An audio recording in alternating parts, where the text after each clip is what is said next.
Hey guys, সবাই কেমন আছো? আশা করি সবাই খুব ভালো আছো। দেখো, আমি মোচা কাটছি। তো মোচাটা সবারই ভালো লাগে, বাঙালিদের।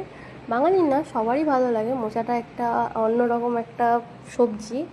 তো দেখো, এই মধ্যেখানের একটা মানে সরু একটা লাঠির মতো এটা ফেলে দিতে হয়। আর একটা মানে খোলের মতো ওঠে সাদা, ওটাকেও ফেলে দিতে হয়। দিয়ে ছাড়িয়ে নিয়ে ভালো করে কেটে নিয়ে এসেছি দেখো।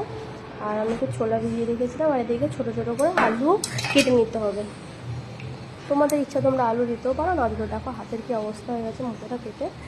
তো দেখো মোচাটা কাটা হয়ে গেছে, আমি একটু হলুদ জলে ভিজিয়ে রেখেছি। এদিকে চিংড়ি মাছ এনেছিলাম, চিংড়ি মাছগুলো ছাড়িয়ে ভালো করে ধুয়ে দেখো ভেজে নিচ্ছি।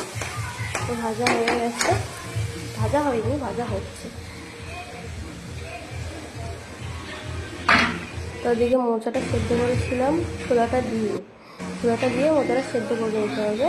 হালকা সেদ্ধ করতে হবে, বেশি সেদ্ধ করা হবে না। এদিকে আমার গোটা গরম মশলা, জিরে আর তেজপাতা, শুকনো লঙ্কা দিয়ে ভালো করে ছোটো ছোটো আলুগুলো ভেজে নিতে হবে।